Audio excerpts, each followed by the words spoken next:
part of the Press Play Podcast Network. Gentlemen across the nation, have I got an urgent message for you? This episode is brought to you by Manscaped. The brand that took your balls to space is now launching them into the ultrasphere. Introducing the Lawnmower 5.0 Ultra, featuring a new cutting-edge design and next-generation dual skin-safe blade heads for different shaves. It's pretty much a spaceship to take your boys downstairs to the next level. Join the 9 million men worldwide who trust Manscaped with the brand new Lawnmower 5.0 Ultra by going to manscaped.com for 20% off plus free shipping with the code MAINEVENTPOD-P3. That's 20% off plus free shipping with the code MAINEVENTPOD-P3 at manscaped.com. Your balls have been through enough. It's time to go ultra with Manscaped.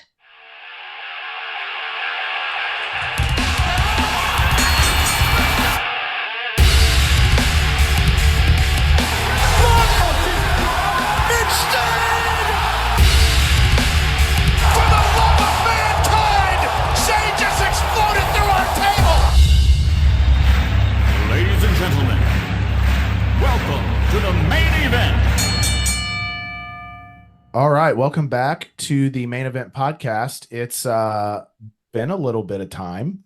But the plague has traveled again.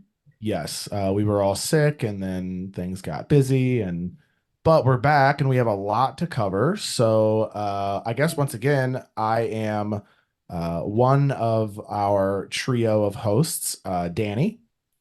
I'm Jackie. And I'm Chuck. And yeah, that's we're gonna have to come up with a different intro because I feel like hopefully by now people kind of know our names, or Possible. I don't know, a lot of podcasts they start with witty banter, so we're gonna have to figure how to do witty banter. We need to get witty first. Yeah, I guess that would be step one. Yeah, step one. Get some smarts. Not known for my wittiness, so that's true. But wow. Okay. Thanks for that, Chuck. Love that for me. Such a friendly guy. He is. He really is. I can always count on Chuck to really just be my advocate. You know what I'm saying? It'll be something. We have so much to cover in the world of wrestling, both in AEW and WWE. There's been some things that's happened on both promotions. I mean, there's stuff that's happened in AEW that I've taken notice to. So a lot to cover. And I guess we'll start with AEW and let you guys kind of take it away. And I'll, like usual, chime in with my random ignorance and stuff because I don't know anything about it. Okay. Let me start with a tiny notebook because that's show one on Wednesday. They did something a little different this week that I actually really enjoyed because I didn't have to remember another day to watch television. They did Rampage and Dynamite on the same night. They did Dynamite first and then Rampage. It was really nice because, like I said, I got to watch all of my shows, most of the shows in one night, because stupid basketball, they weren't doing a collision on Saturday. Like last week when we had Big Business, they started the show with Mercedes Monet. As predicted at Big Business, we did get the signing official notice of Mercedes Monet coming. I do really enjoy that they started last week's show with her coming out and they didn't draw it out to this big thing, and it wasn't a who's in the limo kind of thing. Yeah, well, I think that everyone knew that it was going to be her. I mean, when you named the show Big Business, and you have and it in the Boston, whole rumor mill is that it's Sasha Banks. I refuse to call her Mercedes Monet. Then Are of you course, dead naming her? Yeah. Ooh, hate crime. Hey, she said in that interview that she's definitely going to be back in the WWE. So Sasha Banks is not dead. I mean, because they're not going to let her change her name to Mercedes Monet if she goes back to WWE at some point. But yeah, I mean, at that point, it's like, why draw it out? Because everyone kind of knows what's happening. So Right. Why waste our time, essentially? So it was really nice Well, that they started it out with her coming out and everything. I know you guys have feelings about her, but we'll see. She's going to start a feud with Willow, kind of continue whatever they started in New Japan. So that'll be fun. is So that who far, she we've had, dropped the belt to, or is that who she won it from? yes, that's who she Gotcha. lost it to. Yeah. Um, it'll be nice to see them together because Mercedes talked about how Willow was the one that injured her and took her title and championship and yada yada yada. Right now they keep coming out and like helping each other when they're about to be attacked. I'm going with simply because they want to keep their opponent kind of strong, kind of thing. Yeah, What everybody frenemies, always does. little frenemy situation. Yeah. Has she gotten better at cutting a promo? No, No. That sucks. no, it's very unfortunate. That's one of the reasons that I really don't care for her, honestly. It's one of the Like, only reasons I don't like her. Yeah, as a wrestler, she's absolutely amazing, but her mic work just isn't It's there still. her mic work is not worth the price tag that they She put on is. her to sign Yeah. her. It's insane. Yeah, her wrestling is, I think, but yeah, her mic work is. They need to do something. Got some crunchy chips over there, sir. Can you hear that? He's discovered A little bit. He just discovered he likes brown rice now. Oh, brown rice, huh? Rice. That's new. Yeah, Chipotle forced it on me. It's a whole thing. It really is the whole thing. So on my little notebook, she Mercedes came out and said something, and I can't remember exactly the way that she put it, and I don't know how to find stuff on the internet, so I wasn't able to find it. Shocked. But she said something along the lines of, I didn't come here to start a women's revolution within the company. I came here to start a women's revolution throughout wrestling kind of thing. Which, okay. Sure. It would have been funnier if she would have said something like, I'm not here to start a women's revolution. I'm here to make money. Because then I'd be like, well, that's CM Punk's promo. But, I digress. Continue. Gross. Be looking at the women or the Willow and Mercedes thing.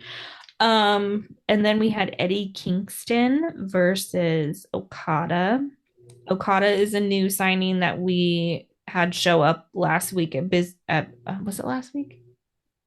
2 weeks ago? Big Business. I don't know how to tell time. I don't remember. Big Business may have it's been been 2 so weeks long ago. since we've recorded. I really Yeah. was kind of like basing everything on our 2 or 3 on when we weeks were ago. recording, but I think it was either last week or the week before. I really can't Whenever remember. Big Business was, we got Yeah. Mercedes Monet and Okada, the Which Rainmaker. Okada was a shocker because everyone thought they didn't know where he was going. Everyone thought he was going to WWE because he said in interviews like his dream is to be in WWE. So yeah, that one was a shocker.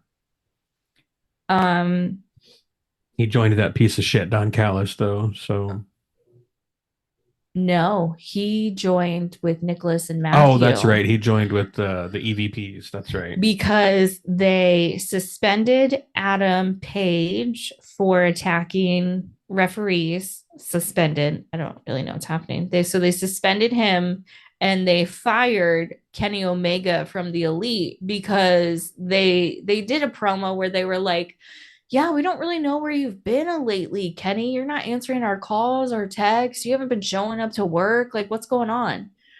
Kenny Omega is out for the injury that he has or the health issues that he has right now. So it was funny that they did that. Aren't they saying that he may not be able to wrestle again? Yeah, he has no idea when he's going to be cleared and be available to come back, which is really hurtful because I like Kenny Omega. Yeah, he's like a favorite. Yeah. It was good fun. Let's see. In our Okada Kingston match, Eddie came out in his like Japanese gear. Normally he comes out, he's the bum for everybody kind of thing. normally he comes out wearing just like regular gear, little. Like a Kevin Owens get up. Yeah, kind of like a But he wears like a like the unitard. strappy. What the Yeah, he fuck wears is like a Oh, unitard gotcha. a Okay. slinglet? Is that what they're called? singlet. That Singlet. thing. Yeah. Because he'll wear that and pull the straps down and let his titties flop around, which we love. We love that for him. Love a good titty flop, you know? Yeah, love a good titty flop. Normally that's what he comes out in, but this time he came out wearing like his Japanese New Japan gear. stuff. Yeah, his Okay. New Japan stuff with the fun little pants. Yeah, it was really cool. Mm-hmm. Yep. Good match too. It was a good match. It was a lot of back and forth. My favorite thing is when Kingston got Okada in the corner and was doing what they call the machine chops, where he just smacks the crap out of people. Love it. That's my favorite thing. In my head, I'm picturing the thing where Shinsuke Nakamura puts his foot on the neck and then just goes, "Ooh!" That's what I think of when you say that. But unfortunately, it's not. Okada ends up taking the championships from Kingston, hits him with his finishing move, the Rainmaker, and ends up winning. My favorite thing is while Okada's got the belts up and is like celebrating everything happening, pyro goes off up at the top and he has no idea what's happening. He like looks over there and is very confused. And it's very visible. Like he was waiting for somebody else to come out. Yes. That was the look that he gave, was like he was expecting somebody to come out. He didn't realize it was his pyro. Yeah. Yeah. And then the bastard Pat comes really out. Yeah. Shortly after that. Yeah. Shortly after that, Pat comes out and Neville, as you know him, Danny. Neville. Lawn bottom in your days. So that's gonna be the next feud there. And then Renee. Which that'll be amazing, I think. Yes. Renee's got a couple of interviews in the back. She does one with Swerve and then one with Chris Statlander and Willow Nightingale. The one with Swerve comes out and like handles the promo essentially. Says that he used to, well, maybe it wasn't this one. Nope, just kidding. It's not this part yet. He said Joe attempted to embarrass me by choking me out. Unfortunately for him, I have a history of choking people out myself. I want to fight, so I'm going to offer an open challenge tonight. And we'll touch on that a little bit later. With the Renee Paquette and talking to Statlander and Willow, they were talking. Mercedes came out, thanked Stat for saving her. Did Stat say anything back, or is that all later? Not only am I reading my notes, but I also take terrible notes. So yeah, that's kind of a recipe for disaster, huh? Yeah, a little bit. Yeah. So Stat thanks her for helping out. Mercedes says okay. That she says, of course, that's what a CEO does. Yeah, she's the CEO, not the boss. CEO. Wow. I can't wait to see the CEO and the DMD together, but you digress. I do digress. And Mercedes says it was nice meeting her. Willow starts to speak and Mercedes like shuts her down and says, I'll deal with you later, basically. During one of the matches, and I can't remember which one because Garden Gummy Me didn't put that in the special notes, somebody held up a "Where's Kate" sign. They did. That was quite funny. I don't. Who's that? Kate Middleton. Kate Middleton. She was the whole thing that's going on over there. Missing. Yeah, she was missing for a little bit. We had no idea where she was. But apparently, she's got cancer. Yeah, she's cancer. So, well, more cancer. That's what you get. The next match was Lionheart Chris Jericho versus the FTW champion Hook. Excalibur says we are witnessing a lopsided affair. Hook is dominating Chris Jericho, and that's pretty much how the match went. Hook like beat the crap out of Jericho, and Jericho didn't get a whole lot of chances to retaliate or anything like that. They were talking a lot about Hook's suplexes and how nice they were. The Garden Gummy Me says, saying Hook suplex, dad is nicknamed Suplex Machine. His dad is Taz. Literally, his nickname is the Suplex Machine. So if he doesn't do good suplexes, what's the point of having a child? That's true. Yep. After the match and like later on in the night, Renee catches up with Chris Jericho and they were talking, and Jericho said that the match went exactly how he wanted to. And that he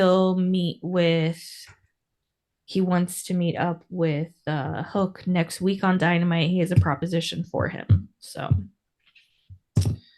can't wait to see what that disaster turns into.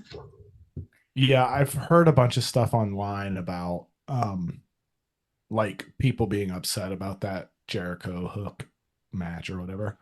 I mean, people aren't thrilled with Jericho still having a job, but yeah. Well, I think it was more like what I was reading was that Jericho has not been, at least in a lot of people's perspective, he has not been good at like putting younger talent over. He like no, refuses to lose. Yeah, not in AEW and at that least. Yeah. seems and that seems like where they're putting him right now. I can't remember who he went up against last week, but Hook was his partner in that match, and it just seems like they've got him right now to put over the younger talent. And I mean, it worked with Hook, so we'll see who else he does it Has Hook and Jericho actually had a match against each other yet?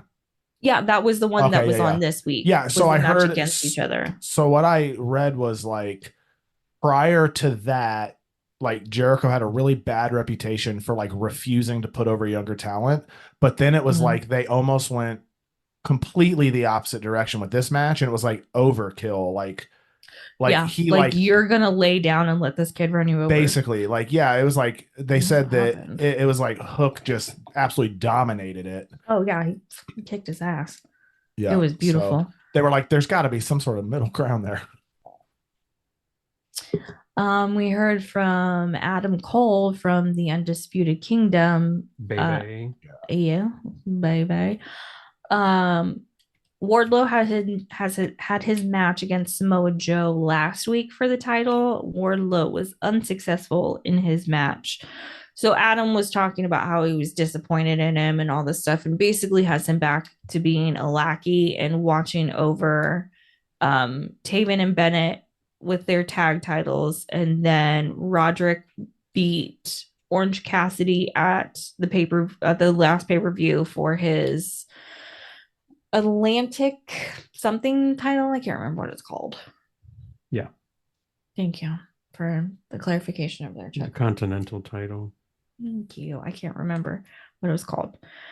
Ospreay came out. We'll have a match against Shibata next week on Dynamite, because he was talking about how great the match between Shibata and Danielson was.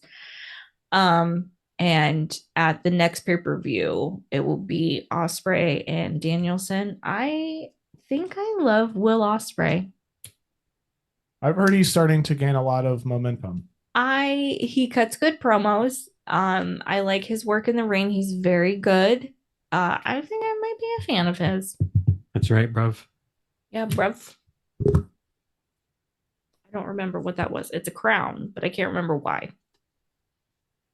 Who was the guy that was in AEW that just recently left and he just showed up on NXT? I don't remember his name. Sean Spears? Yes, Sean Spears. Oh, the chairman.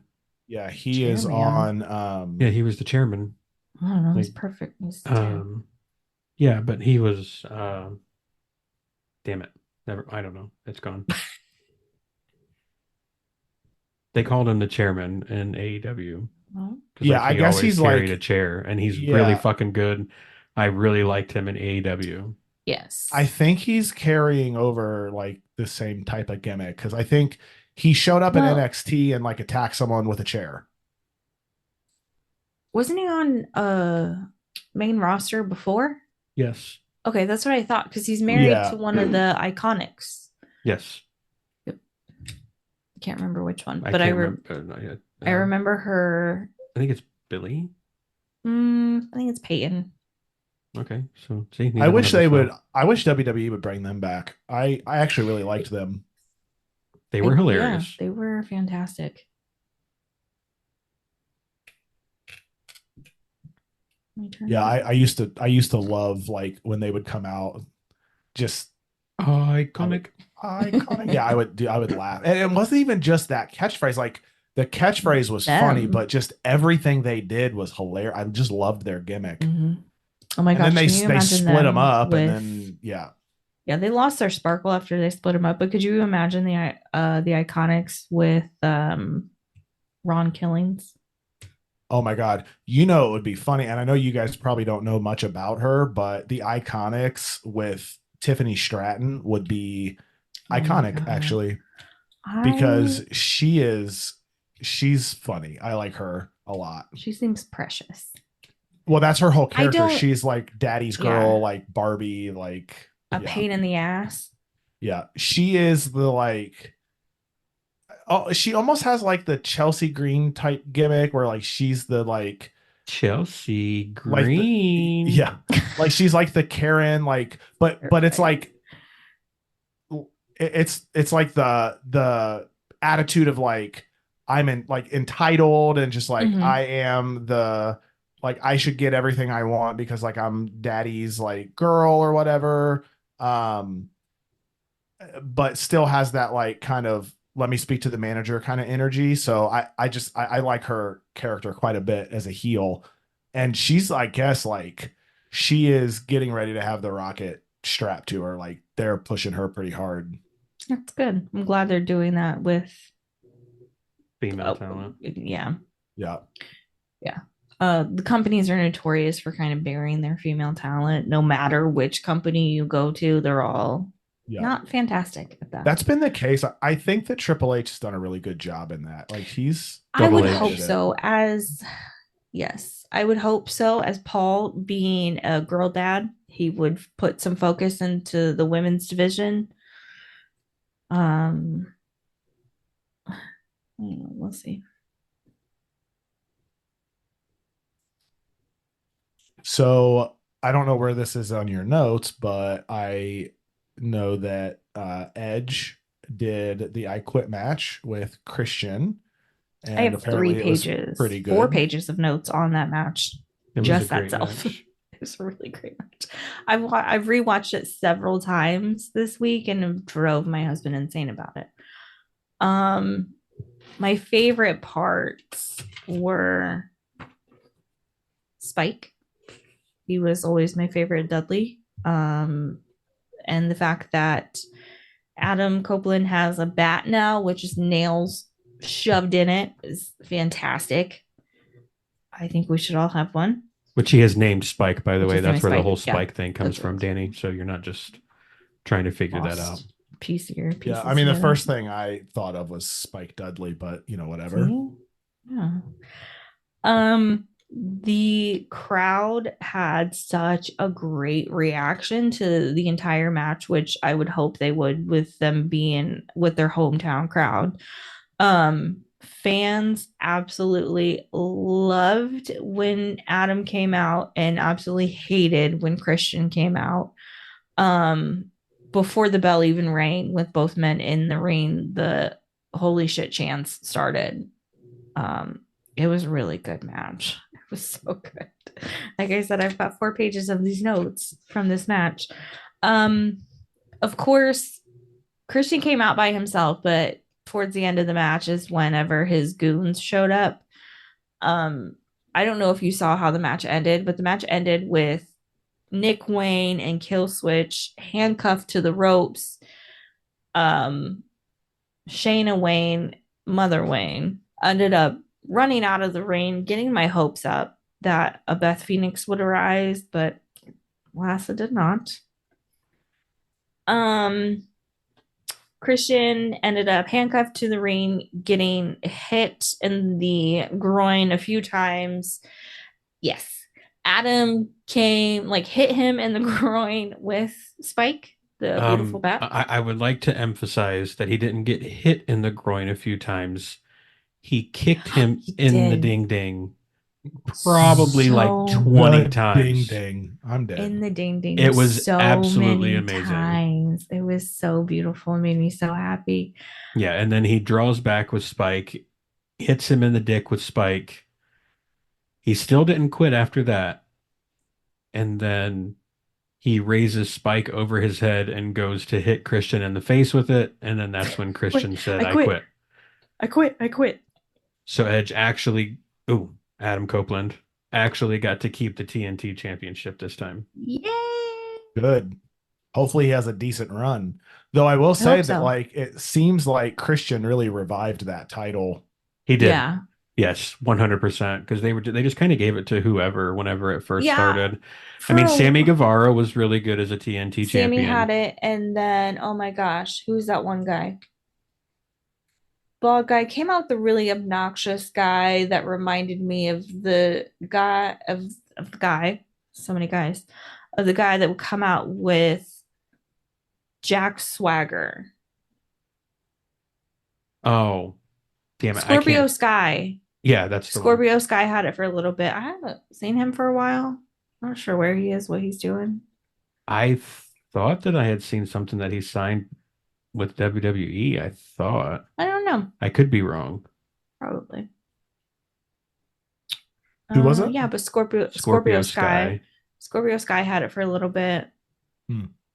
And then Darby had it again. I think Darby and- had it a little bit, yeah. Yeah, and then I think after Scorpio Sky, it gets a little fuzzy for me. Killswitch ended up with it and then Was lost this it to Christian. this was after Brody, right? Yes. Yes. Yes.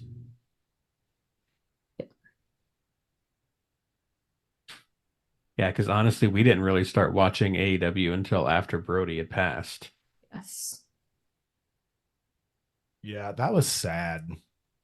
Not as sad as Bray, but almost equally because Almost. I just really liked the Wyatt family, and I actually really liked what he was doing in AEW. I thought it was pretty cool that he was getting like a prominent like spot, but you know. Yeah, well, Tony Khan has released a statement that said that when the AEW Hall of Fame actually gets established, Brody is going to be the first person to go in.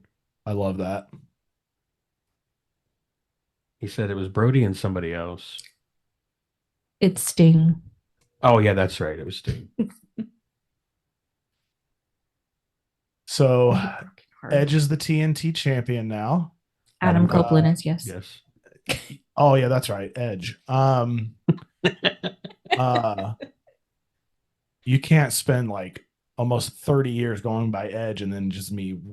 You just want me to call you by your name now? You just want me to call you your non-kayfabe name? Come on. That's crazy. Vanity. Especially when you keep the same music. Like that's too much. He for did my change the brain. beginning part when the person speaks. Beth. Now it's Yeah, Beth. But it's like didn't really change it. He says the same thing, just in a different way. But That crowd whatever. ate up that theme song, though. They were all about it. I heard they were singing it. Like even after it went off, they were singing it. Like, yeah, that's how The you only know reason you they stopped because made Christian Cage is a hater.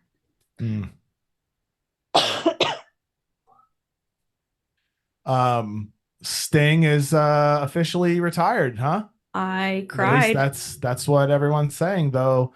That's what he said. I don't know how valid this is. It could just be internet people, but I've seen a lot of stuff about a potential Undertaker Sting Mania match. Maybe not this Mania, but would quit life. yeah, that's just too much. To be fair, I have seen that too, Danny. Yeah, but I don't think that would even be possible. The man said. Do you realize? Well, I'm just saying. Do you realize how terrible that match would actually be? Oh, it would be awful. Do we need to remind them wouldn't- of the Saudi match? Right. Yeah. It wouldn't be awful because of Sting. It would definitely be awful because of Taker. But I will say that the Saudi match was partially Undertaker being just old as hell. And then a lot of it, though, was Goldberg got a concussion within like 3 seconds in. I'm not even talking about that one. Which one are you talking about? I'm talking about the one where Undertaker and Kane tagged versus Oh, well, yeah, that's that Kane's match. fault. Any man named Glenn is absolutely to blame. Yeah. I mean, and I don't know if it's actually Kane's fault, but I don't like Kane anymore, so I'm gonna blame it on him. I agree. You've also read his politics standing. Well, I know that's why but I digress. Yeah, I we will talk digress. about that. Whatever, Yeah. But yeah, so they won that match. So he retired as the tag champions, and then they just relinquished, like Darby relinquished the Yes. titles. Yeah. Yes. So Darby was actually supposed to be climbing Mount Everest this week and potentially dying there, but he got his foot broken. I don't know if he really did or not, but got his foot broken last week at the hands of Jay White.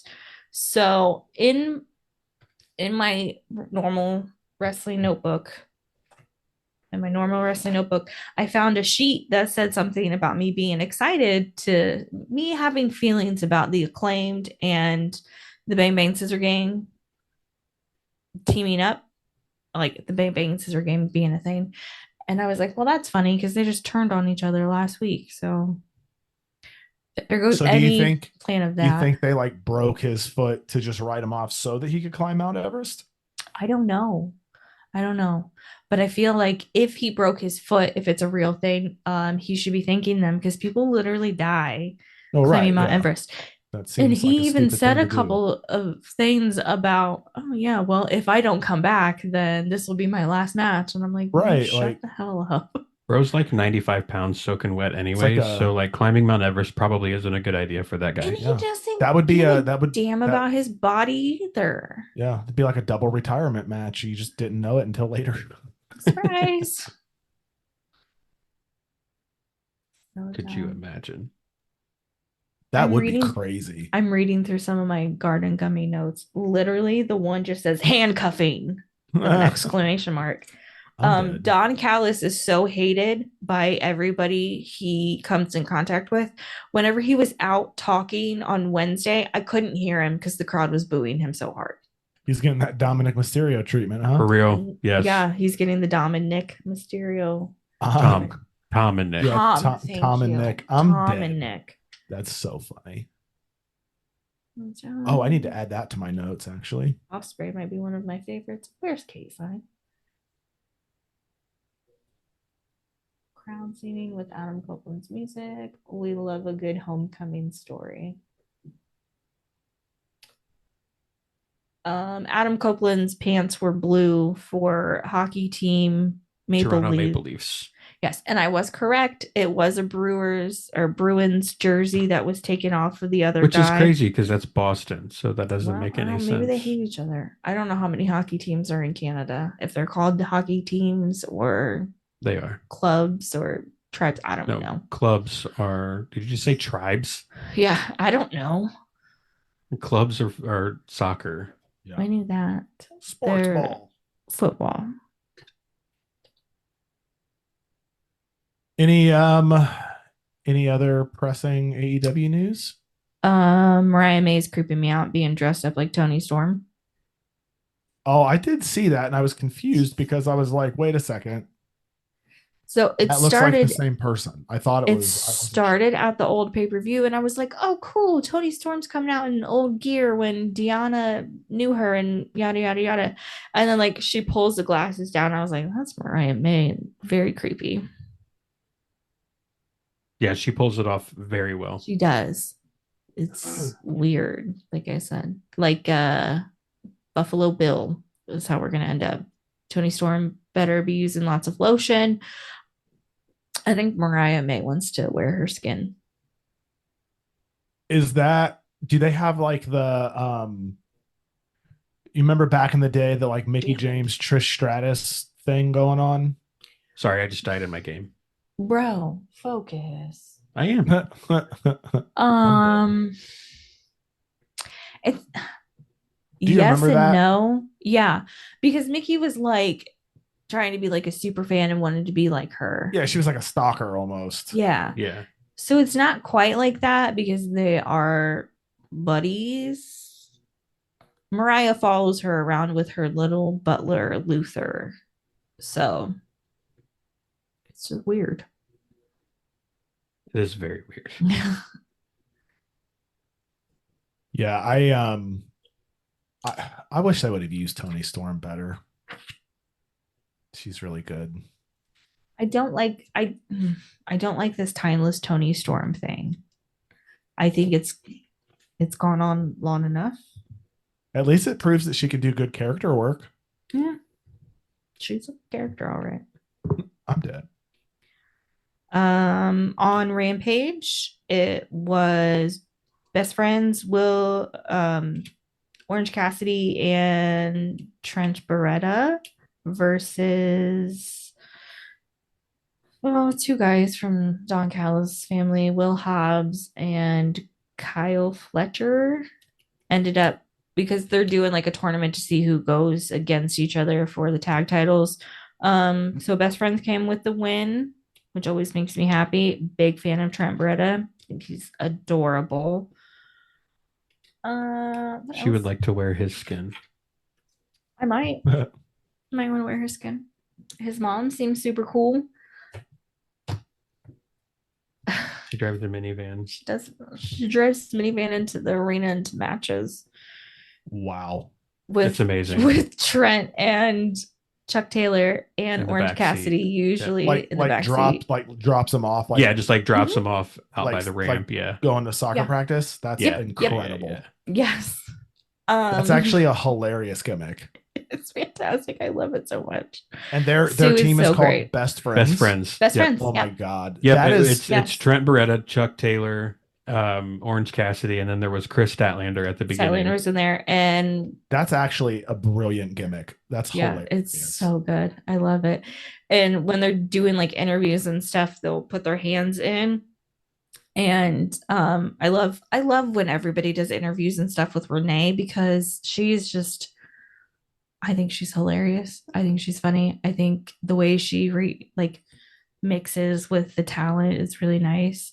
The one time she was doing an interview with Orange Cassidy after one of his matches, and when he had his championship belt, he was a fighting champion. Every week he would have a match. And after one of them, he talks to Renee and she said, "How you feeling, buddy?" He's like, "I'm tired, Renee."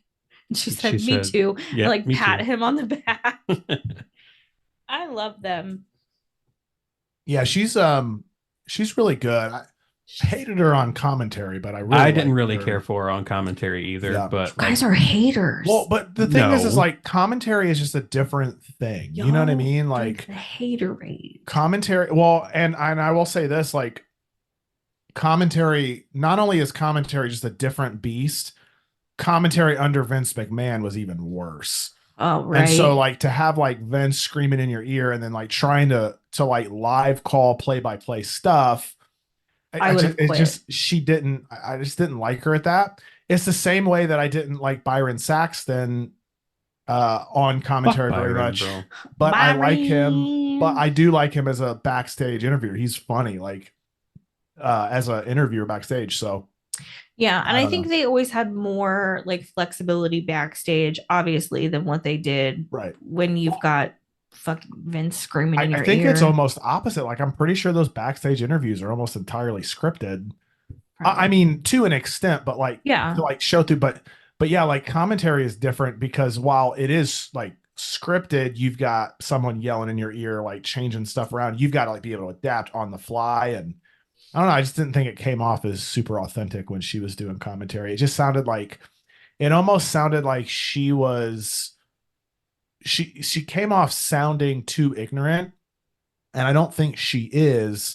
Mm-hmm. But when you put her with like Michael Cole, and it's just like I don't know, she just couldn't hold her own. I didn't think. And I wonder if that was kind of like their thing. Oh, if we make her look dumb, people won't like her, and then we can get her off faster. Or I always hate when an announcer or somebody has a relationship with one of the athletes, that's the only thing that they talk about. And I feel like they rode Renee a lot harder than what they do with some of the other, like some of the dudes. Right. Yeah, I don't know. I mean, I think that maybe I wasn't watching as much like during that, because I think maybe I started watching it again. I think she only did commentary for maybe a year after Mhm. after I started watching it again, and then she transitioned out. But I just remember as soon as I heard her, I was just like, I don't know. I don't really like her on commentary, but I do know I've liked her backstage stuff was pretty funny. I liked that quite a bit. Oh yeah. Rampage ended with a street fight. Yeah.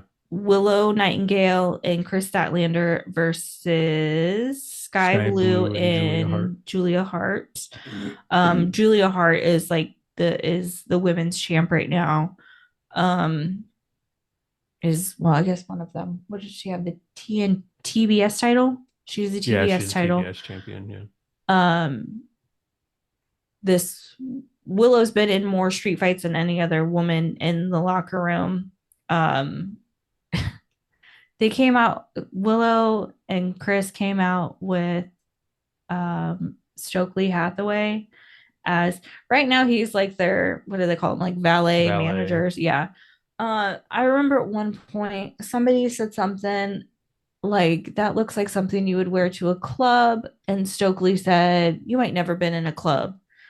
It was funny, made me laugh. It was another good match.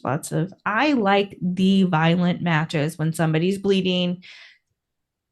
Julia, maybe it wasn't Julia. Sky Blue had a bag of thumbtacks. Chris Statlander showed up with another bag of thumbtacks. Those are the matches I like to watch.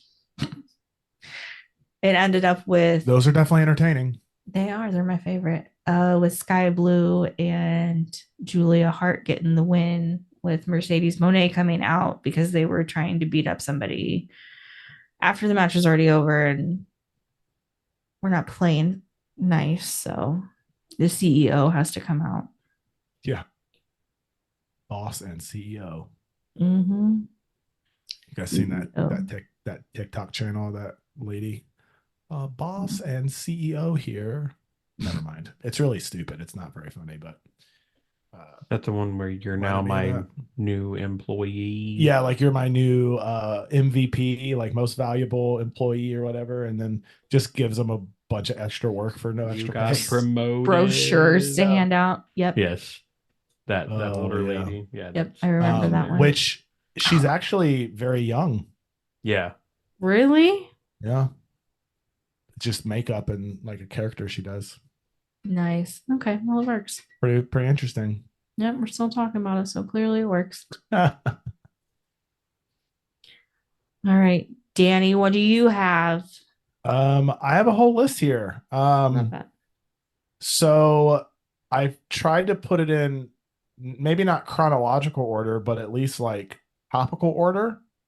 So I don't know if I can tell you exactly the chronological way that these events played out, but um, they're at least going to be in the same general category. So I guess we can start with kind of the biggest thing, which is the road to WrestleMania building with The Rock and Roman and Cody and Seth.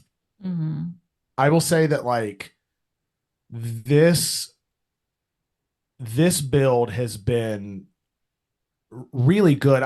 I think the build they did last year for Roman versus Cody was really good, and it was more like I think emotional and like that kind of thing. This year is equally as good. It's just like a different vibe Mm-hmm. because you've got The Rock mixed in, and you don't really know what's going to happen with that, and they're not playing as much on like the emotions of it all. There's definitely a lot more like mind game type stuff going on, which I like. They've brought back Hollywood Rock, that character, and it is absolutely just incredible. I mean, he is just roasting the audience alive. Um, like every week. The only week he hasn't done it was that last Friday because they were in his hometown. And so everyone was like definitely on the Rock's side. Right. Um, and a he did a concert where he sung a song and just roasted Cody's mom. And it was hilarious. Uh, Chuck, did you see that at all? I didn't, but you just saying that reminded me of his song that he did for Vicky Oh man. So it's even better. like I played it for way back in the Jackie. day. So at the end of this promo that he does, where he just like roasts Cody, roasts his mom, his family, just like everybody, he gets done with the song and then he starts talking about how Cody keeps talking about how he's going to win the belt. And he's like, he's not going to win that belt off of Roman Reigns, but I'll tell you what he is going to get. He's not going to be able to hand that belt to you because Cody's been talking about being able to like hand the championship to his mom because he can't hand it to his dad. And The Rock goes, Cody, you're not going to be able to hand it the championship to your mom, but I'll tell you what I'm going to hand her. I'm going to hand her the Rock's belt. And he gets out this like belt that he has that's got his logo and stuff on it. And he goes, you see, at WrestleMania, I'm gonna beat your son half to death with this belt, and it's gonna be covered in his blood, and it's he's gonna be laying in the ring, bloody and beaten with the Rock's belt, and then I'm gonna come over, and I'm gonna hand you this belt, and you're gonna look at me, and you're gonna be crying. I'm gonna lean in real close, and the Rock is gonna whisper in your ear, and then he just goes, what can I say except you're welcome? And I lost it. I was like, no way did he just use a Moana reference in his promo. And Yeah. it was so good. Dude, the audience went crazy because like it was Oh, I brilliant. could imagine. But yeah, that was really good. And then so obviously like Cody responded on Raw. And I will say, like, the back and forths that they've had, Mhm. like Cody Rhodes has really held his own.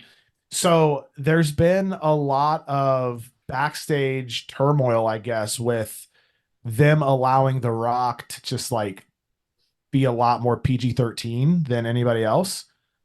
He has said like in his social media videos, he uses the F word a lot, and He does. I like saw that one. yeah, like and like WWE superstars have like been told as part of their contract that they You can't can't really like misbehave. yeah, like you can't even do that stuff on social, like not only not on TV, but you can't do it on social either. And so the fact that they're allowing The Rock to like do that, and then also the promos he's cutting in the ring are extremely like PG-13. He's saying bitch a lot and all this stuff. A lot of backstage talent has been pretty upset, but this past Monday they let Cody, they kind of let the handcuffs off Cody and told him to like respond in kind. And so it definitely showed him as an actual like challenger versus A just real like threat other yeah, than yeah. somebody's kid coming in. Yeah, like he wasn't cutting the typical baby face, everything. I'm the I'm a good superhero type guy, promo. like Yeah. me. Yeah. Like he called the Rock a whiny bitch, and like it was like it was a good promo.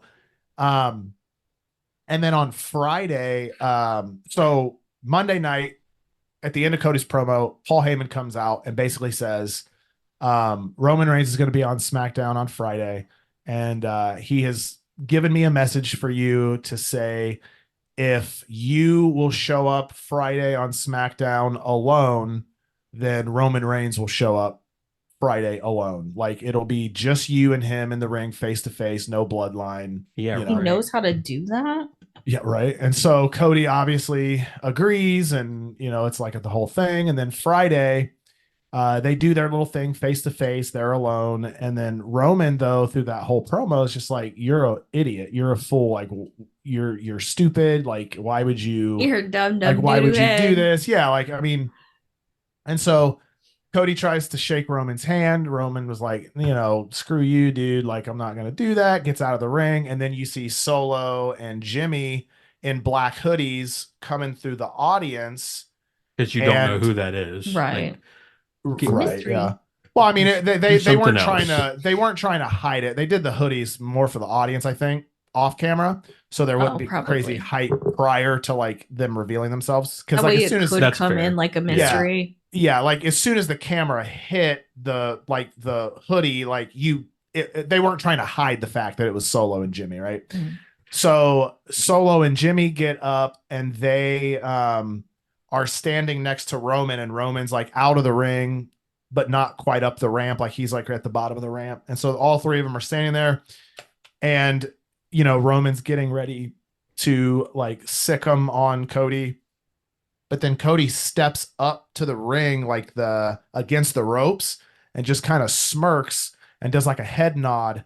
And then it pans and you see Seth Rollins and Jey Uso also coming out of the Yeet. audience, and they get up and stand next to yeet. Cody on the like the ring. Mhm. And you can see Roman like, okay, like well played, you got me. So they both didn't come alone. So I mean, they're both terrible, like both liars, but whatever. But yeah, so I mean, it's a really good build up. So we've got so far WrestleMania, we've got The Rock and Roman versus Rhodes and Rollins on night one. Mhm. Stipulation match that if Rock and Roman win, then it is bloodline rules at night two for Cody and Roman, which means anything goes. If Rhodes and Rollins wins, then the match on night two is completely bloodline free. I don't know which way they're going to go with it yet. There's a lot of speculation happening around like Drew McIntyre potentially being involved. Um, there is a lot of back and forth about what it could look like if each team wins. I think the predominant theory is that Rock and Roman will probably win on night one, the tag match. Gross. No, I'm not a fan of that. Well, and I think they're saying that because it could then potentially make what everyone is assuming is going to be the win for Cody that much more like meaningful because he Because won he against overcame the all odds odds. Yeah. and yeah. A lot of people are speculating that potentially they could get approval to let Dustin show up to assist on night two. Essentially, they're saying that Rock and Roman may win so that it could set up like the superhero kind of save for Cody, or Mhm. that Rock and Roman will win, which will then eventually lead to The Rock turning on Roman because ultimately The Rock is a face and he was basically just playing Roman from the beginning. Right. So there's a lot of theories there. Um, I I feel like it would definitely be the most interesting if they had Rhodes and Rollins lose on night one. Yeah. The other theory there is that Rhodes and Rollins win on night one, and then on night two, the bloodline will interfere in Rollins and McIntyre's match, causing McIntyre to pick up the victory, getting the title, which in turn will then cause McIntyre to interfere in the main event, causing Roman to get the win, and it's a way around the no bloodline at ringside, and Roman still getting help. So that is another theory that could happen. There is another theory out there saying that there's going to be a 6-pack tag ladder match for the tag belts. And depending on when they do that, there's also a theory saying that like if the Judgment Day drops the tag belts, we could be looking at a cash in on what I would assume would be Rollins. How awful would it be if Cody wins against Reigns only to lose to a cash in. They would never do that. If they were going to do a cash in, it would be against Rollins. There, I mean, well, because number one, Damian Priest is on Raw. He's a Raw superstar. And I think they realized that if you thought the fans were going to riot when they were going to do The Rock versus Roman instead of Roman versus Cody. Oh, they would actually burn down headquarters if that's what happened. I can't imagine that they think it would go, it would be way worse if they had Damian Priest cash in on Cody Rhodes seconds after he wins the title. That would be insane. That would be awful. And Damian Priest is not big enough to do that. I mean, he's just. I honestly don't think he would be like, yeah, that's a really great idea. That's a great way to advance my career. Right. Yeah. That he doesn't. Like, you want to be hated, but you don't want to be hated in that way. You don't want to be hated. Yeah. I mean, they could do it that way, and then Cody still beats Damian Priest after the match, which would do that would be though. No, I agree. Yeah. I think going after Seth Rollins would be a better thing for him because I don't think he's like top tier guy, but I think like the heavyweight championship would be an okay thing for him. Yeah. Well, no, I don't think he needs surgery. Here's the thing, like Damian Priest is somebody that could realistically hold the belt, I think. However, I think we're at a place in time with the belts that Damian Priest being the person to like cash in and win is just not the best move. And so Damian Priest is going on. I think if he doesn't cash in at Mania, he'll become like the longest Money in the Bank briefcase holder like ever. Or like second longest or something. Yeah. There was one theory. I don't think this is going to happen, but it would be absolutely hilarious. Is that Damian Priest gets injured during the ladder match, Bloodline or the Judgment Day drops the titles while Damian Priest is at the hospital. Dominic is like watching the briefcase, and then Dominic cashes in. Well, the theory I read was that he wins the title, and then that starts like the downfall of the Judgment Day. But it would be actually hilarious in the same respect if that happened and he lost. Like if he lost, then it would still start the downfall of the Judgment Day, because then Damian would be like, he stole it. Hell, like you wasted it. You wasted my thing, you know. Or here's this theory that nobody's talking about. So kind of like that. Damian Priest gets hurt, and then he has to go to the hospital. Dominic's in charge of watching it. Some tomfoolery happens, and R-Truth steals it and cashes it in. Oh my God. I would lose my mind. I would lose my mind. Restore my faith. That's what it would do. It would restore my faith. That might be the WrestleMania moment, like the best in history. R-Truth unsuccessfully cashing in the Money in the Bank that he steals from Damian Priest. Would be better as if he successfully cashed it in, but like fucked up and like took it to the women's match or something. Oh God, something like, jeez. Or he like he did at Royal Rumble. He would take it. They bring back the 24/7 title and he cashes in for the 24/7 title. Oh my God, yes, that would be funny. I would really like some tomfoolery. Yeah. You know that fans write an episode. I'm telling you, for real. Gosh, could you imagine how chaotic that would be? Do you know this is an actual, like, this is a real stat? R-Truth has held he single-handedly has the most title reigns in WWE history because of the 24/7 championship. He's like, it's like good for him. It's like 30 plus title reigns that he's had. Good for him. He deserves it. That's so funny. Which I'll get to him here in a couple minutes. Because I'm only on my second technical point. So we're also getting probably what is, from a wrestling standpoint, might be one of the best matches at WrestleMania. We're going to get Jimmy versus Jay, which has been a dream match for both of them throughout their whole careers. They've always wanted to wrestle each other, and they're finally getting the chance to. I think that it's going to be an absolute banger of a match. Is it just like a straight up match, or is Yep. it? There's no title. There's no I mean, it is just going to be Jimmy versus Jay. Well, it's not like a street fight or no No, disqualification it or is anything like that. just a normal match. I think it's going to be a banger. I think they're going to let it end clean. I can't imagine that Jimmy comes out on top. I think Jay is going to take that one for the ultimate, like, he now is truly like main event Jey Uso. Yeet.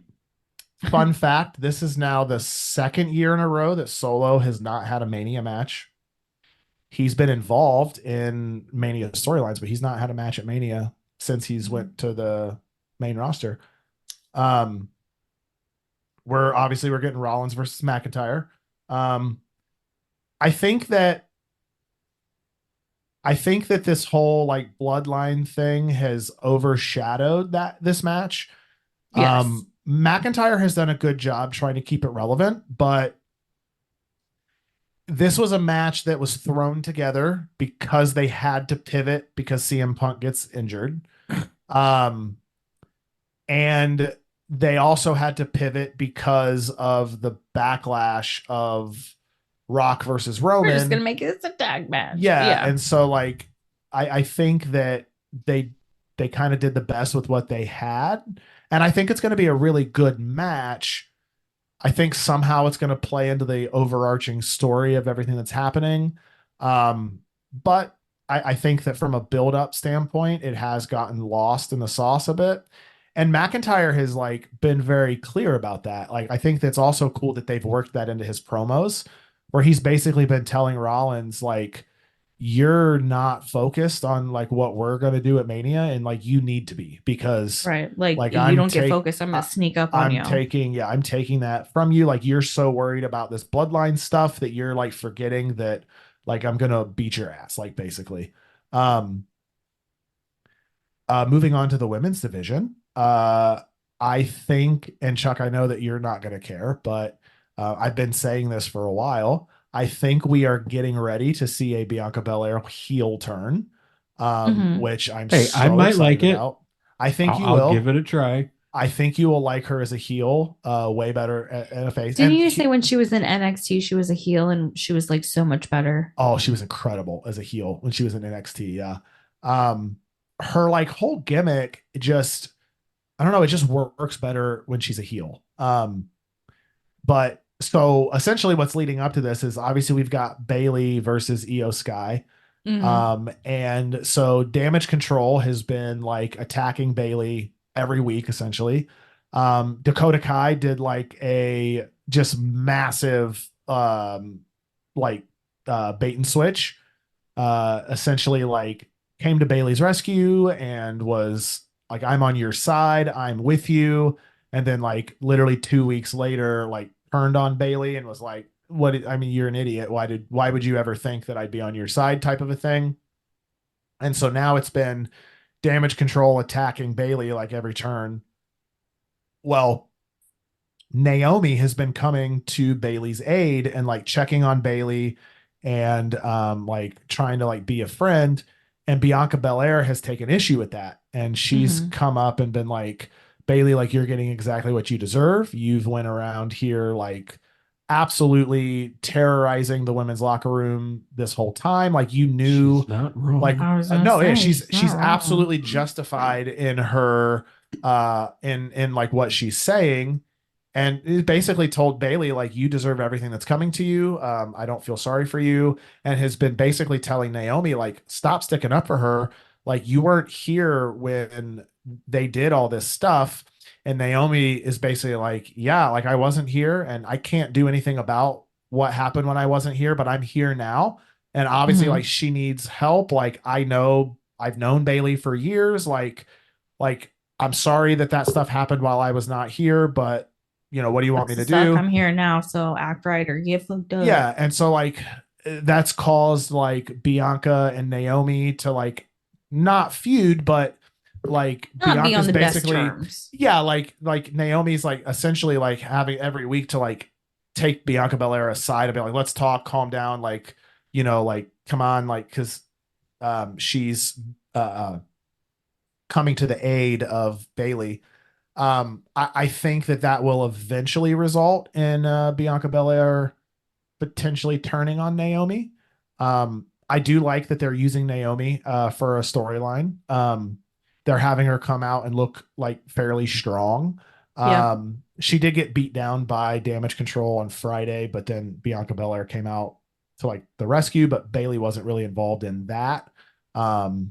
So yeah, I'm interested to see if they do go through with that. I think it's going to be great. Bianca's been a face, I think, ever since she's done like everything, ever since she's been on the main roster.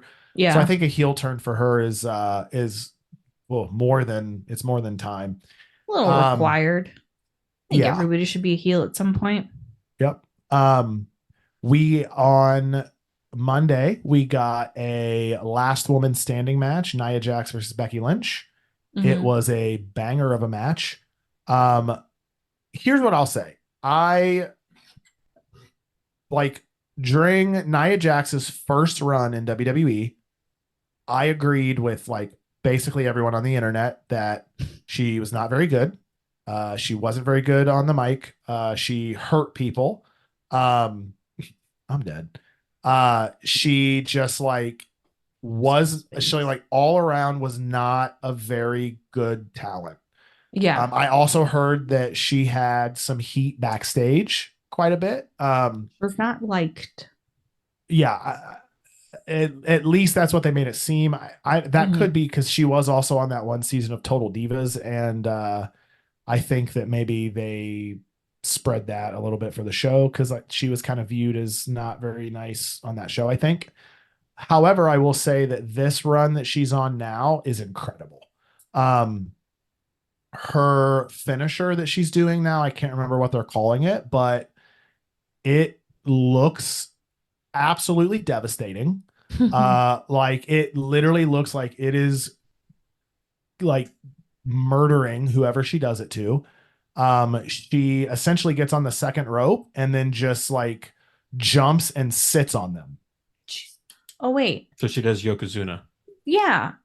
Yeah, but from the did he do it from the second rope? He did. Yeah, I don't know. Yeah, so she's doing that, which that makes sense because they're family. Because Yokozuna was Samoan. Yep. Which I learned. Yeah. Very interesting fact. Yeah. Recently. Learned that on a documentary. I didn't know that. But yeah, so she's doing it's called the Annihilator. That's what they're calling it because it's got her name in the word. But yeah, so she's doing that. And it just looks, I mean, God, dude, like the way she does it, when she did it the first couple times, the whole internet was like, oh, it's only a matter of time. Like she just that move, person. like that move is going to kill somebody. Like she is absolutely horrible. Nia Jax is back, so everyone's going to get injured, but no one's gotten injured from it. Like I think that she knows how to do it safely, but make it look absolutely devastating. Like she does it on even like she's done it on Rhea Ripley a few times. And I'm just like, oh my God, is Rhea okay? Did you see the dark match that Rhea and Nia had the other day where Rhea like pulls up her bottoms where her little butt cheeks are out and she like runs up and does the thing that like Rikishi does and like rubs her ass in Nia's face. Yes, it was because so funny. Nia's been doing that to people on like in matches. I think she did it to Rhea Ripley. Well, there you go. That's why Rhea did it to her. That makes sense. Turnabout, fair play, yada yada yada. Yeah, for real. So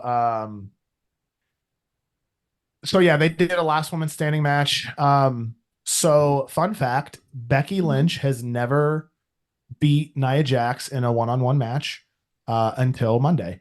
That was her first win over Nia Jax in a singles competition. Big time Bex. Yeah, and so they really did that to make Becky look strong going into Mania because it's going to be Becky Lynch and Rhea Ripley at Mania, which I think. How do you think that's going to go? I think Rhea Ripley will retain.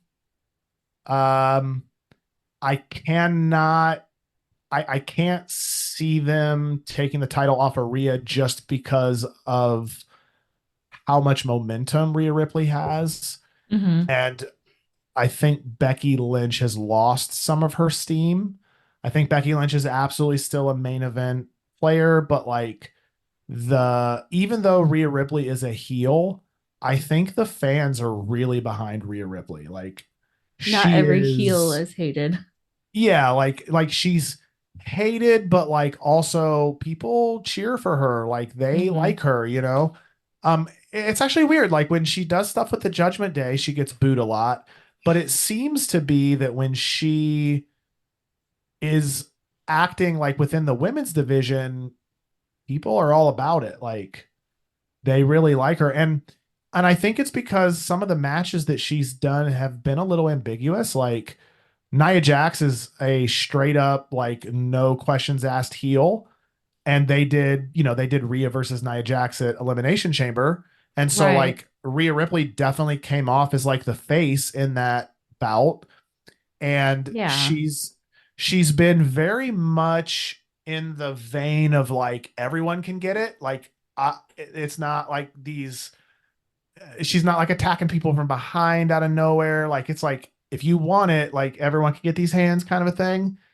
And so I think it's made her at These least, are rated E for everyone. yeah, exactly. Like, and I think that so when you talk about like her in the women's division, I think she's pretty neutral.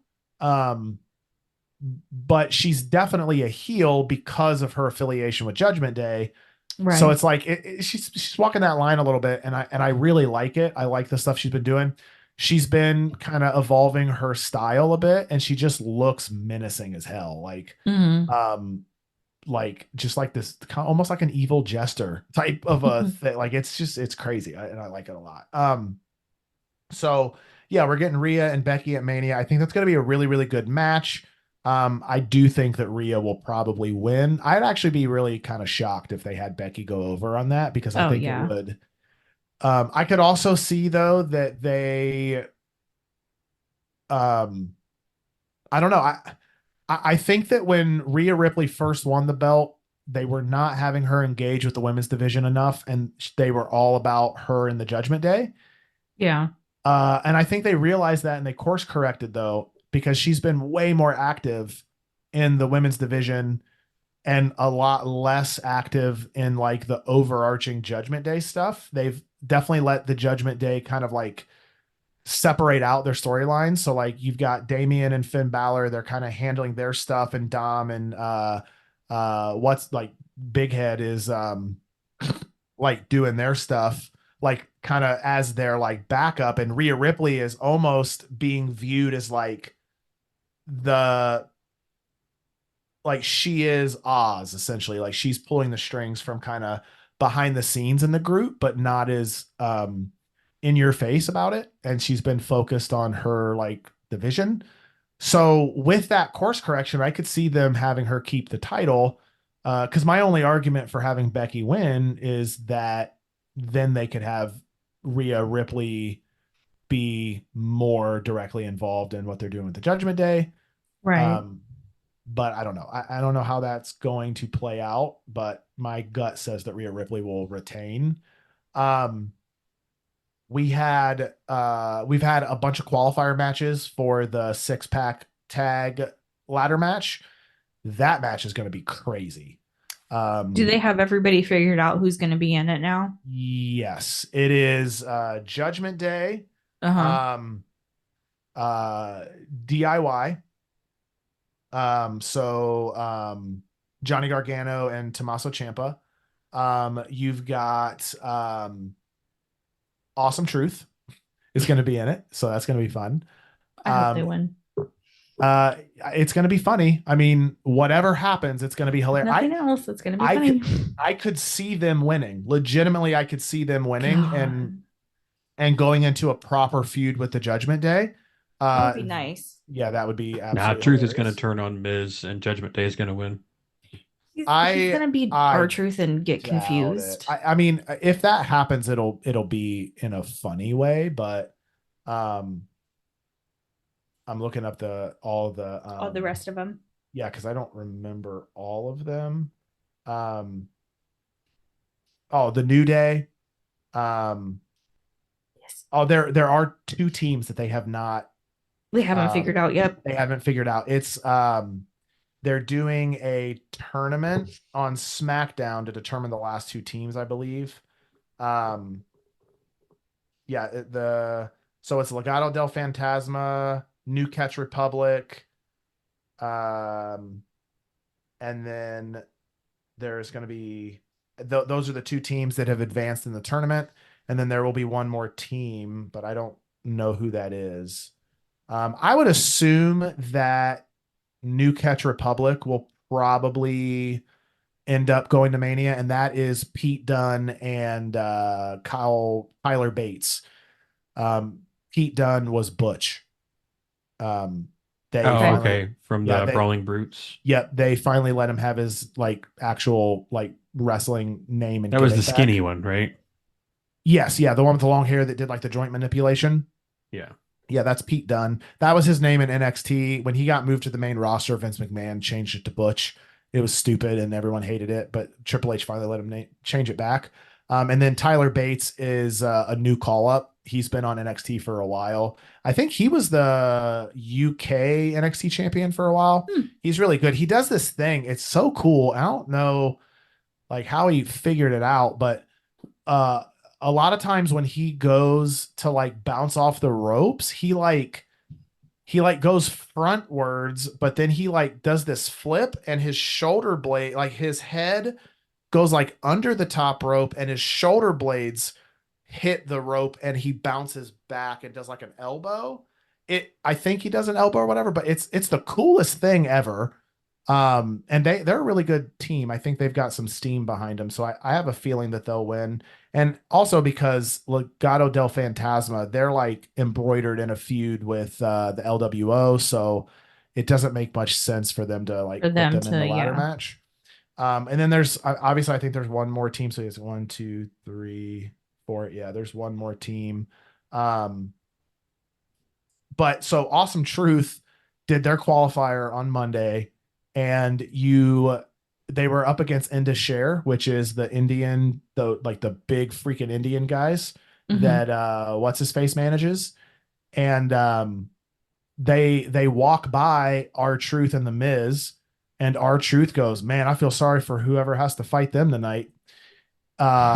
Backstage. Plot twist. It's you, And bud. then so they go out, and then Indus Share comes out, and R-Truth is like, "What the fuck?" Like, are you kidding me? Like, we got to fight We them. have to fight them. So Indus Share dominates the entire match. I mean, they are just wiping the floor with Awesome Truth, and it gets to like, I don't know, it was probably only like a 6-7 minute match, maybe. It gets towards the end of the match, and you've got like I think it was R-Truth, or no, it was the Miz had just got the upper hand on one of the guys from In the Share, and he got kind of like knocked out in the middle of the ring, and then uh R-Truth goes to attack the other guy from In the Share, and the guy elbows him and knocks R-Truth out. And then right as he does that, the Miz grabs the dude's ankles and tries to pull him out of the ring. Well, he knocks R-Truth out, and R-Truth falls on top of the other guy from Indus Share, and they get the 3 count pin. And it was hilarious because like R-Truth like didn't know that they had won. Like it was super funny. It was a very Awesome Truth way for them to pick up that victory, totally by accident. Just stumbled upon this one. Yeah, it was funny. I felt bad for Indus Share because I really do think they should push them because they are monsters. Damn it. Absolute monsters. You've got let's see, a 6-pack. Oh, the Street Profits are the one of the other teams that I think will end up being in that match. They Okay. beat uh Karrion Cross's team, the uh God, what shoot. AOP, Authors of Pain. They beat them. It was a roll-up victory. Well, another one of those things where like AOP pretty much dominated the match, and then kind of the Street Profits stole it, kind of a thing. Um, so that's happening. They are hinting at, I don't know what they're going to do exactly with it, but they are definitely setting up a Dominic Mysterio and Rey Mysterio feud rehash. Because Dominic Mysterio cost Rey their match, their qualifier match against Legado del Fantasma on Friday. So that is interesting. It was out of the blue. It was very weird. He came out in one of Ray's masks and like caught his leg or something and caused them to lose. So I don't know what they're going to do with that, but that's going to be interesting. And then uh, Jade Cargill officially signs to SmackDown. Signed her SmackDown contract. Yep. So she will be making her actual SmackDown debut on Friday, which I'm assuming will lead to something at WrestleMania. That the rumor has been that she'll have a match at Mania. I think that would be that's going to be a really cool first like match for her right at Mania. I think that's good. I actually read this on Facebook that the fact that you've got AEW has signed, there's like 3 people it mentioned, like and they've basically just like thrown them into like storylines pretty much right away. And then they compared that to there was 2 or 3 superstars that they mentioned from WWE that WWE has signed, but they were like big deals, but you didn't see them right away, and they like spent a ton of time like developing them, and now they're like, oh, it was Tiffany Stratton, Jade Cargill, and Braun Breaker. It was the 3 that they mentioned from WWE. It's like in Tiffany Stratton and Braun Breaker's case, they spent years, like over a year, 2 years in NXT developing and like really being put through the fire, and now they're getting these massive pushes on the main roster. And then with Jade Cargill, they made a big deal of them signing her, but then they put her away and had her training with Natalia and at the Performance Center and really developing her. And now they're ready to like let her loose. And it was just a comparison. I thought it was an interesting comparison. I don't know how much validity is necessarily in that, but I thought it was an interesting comparison. So yeah, Jade Cargill is officially on SmackDown.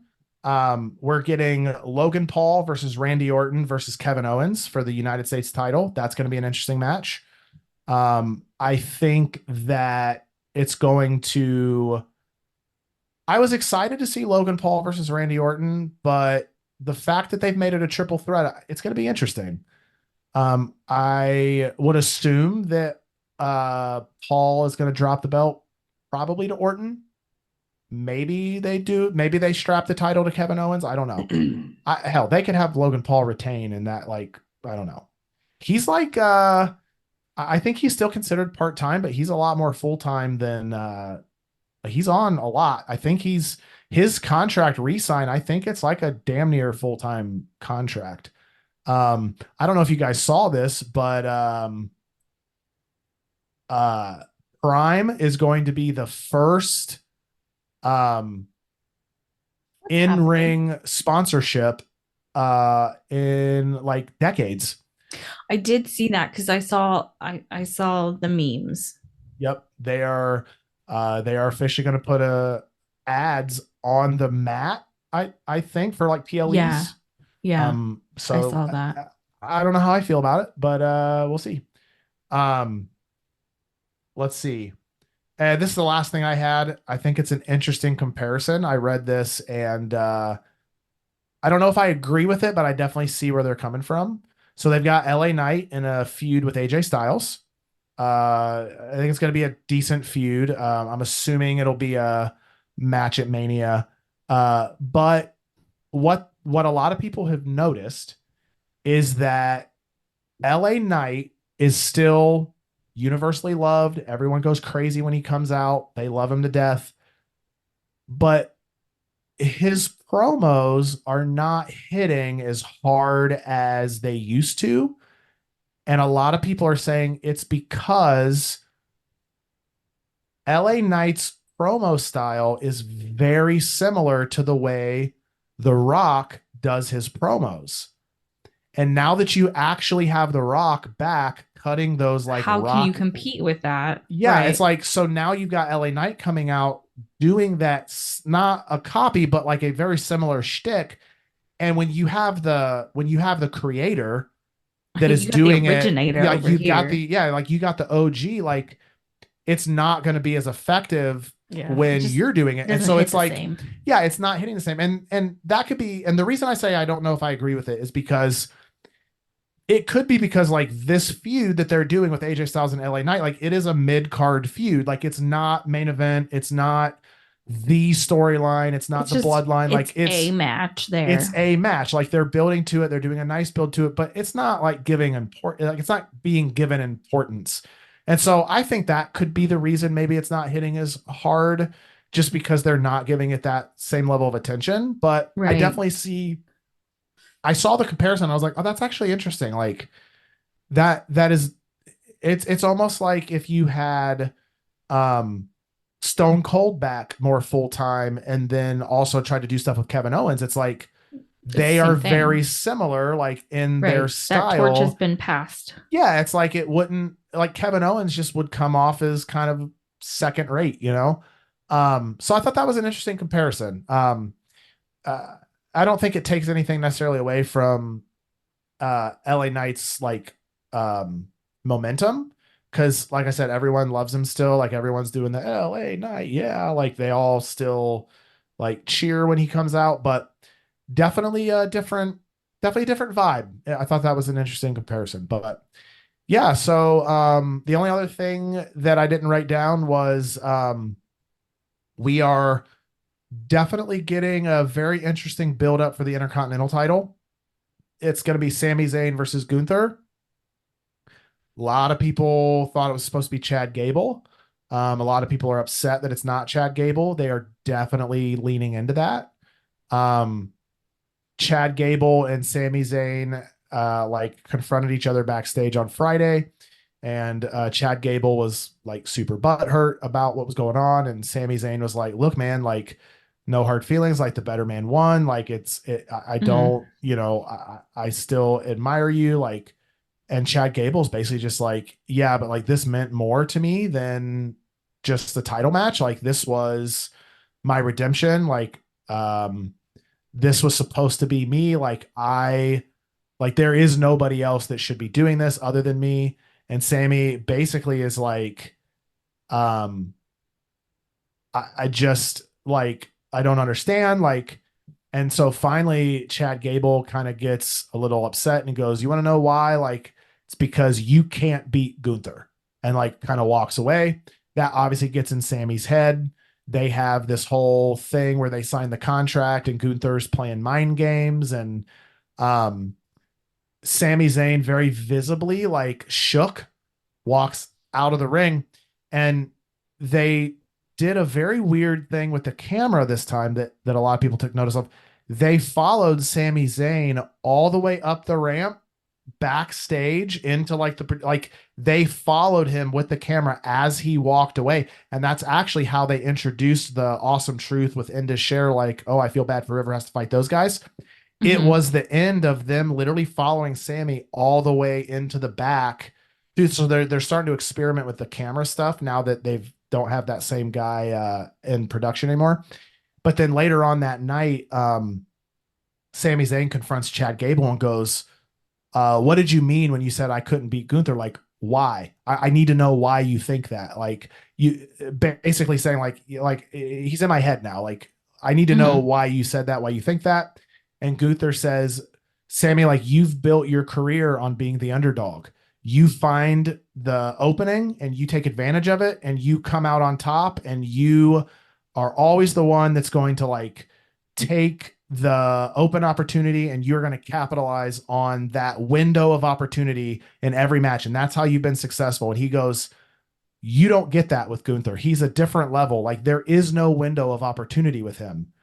and you are not like, you're not going to be able to beat him because you're not going to be able to find your moment. Like, he is going to be on you the whole time and you're not going to be able to like handle it.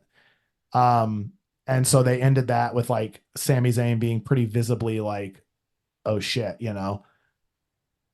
So I don't know. I don't know if they're gonna like, I don't know if they're gonna play into that and somehow Chad is gonna end up in that match, or Chad gets the next go. I don't know. It's interesting though. Do you think that with them signing the contract that there's like going to be any changes or anything to the match? I don't think so. I mean, I don't know. I don't know what they're doing with it. I don't know if they're just like using Chad Gable as a way to like make Sammy like seem like the actual underdog coming in so that they can do that like flip and Sammy like pulls it off and dethrones Gunther and like, you know, wins the title. That could lead to a Chad Gable heel turn, but I don't think they would do that. Especially with the stuff with Alpha Academy going on, it's too funny for them to go put them back as a heel faction. I don't know. I don't know what's going to happen. I'm interested to see it though. My gut says that Gunther will retain, because I think that when he drops that title, it'll probably be to Chad Gable. But I don't know. I mean, I also think that Sami Zayn deserves a title, so I think that he would be a great Intercontinental Champion with the run that he's been on. So we'll see. I don't know. I'm interested on that one too. Yeah. But that is all the notes that I had on WWE. I'm sure I missed a bunch, but it's what I could remember. So yeah. I'm excited for WrestleMania. I think WrestleMania is going to be really good this year.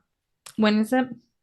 It is April 6th and 7th. It's next weekend or the weekend after next. Yeah, it's two. Yeah, it was 2 weeks from Friday, or from this past Saturday. Yeah. So, any last thoughts? I have no thoughts ever. My brain is That's fair. completely empty. That's pretty much how I live my life. So cool. Well, I assume we'll be back with some more episodes. We might see a little bit of a change to our format, but we will let all of our adoring fans know what that is going to look like once we hash it out. But in the meantime, we will see you on the next episode of the Main Event Podcast. Y'all have a great evening. Latest. What a terrible outro. We'll get better. We'll get it. We'll get it. All right. And cut.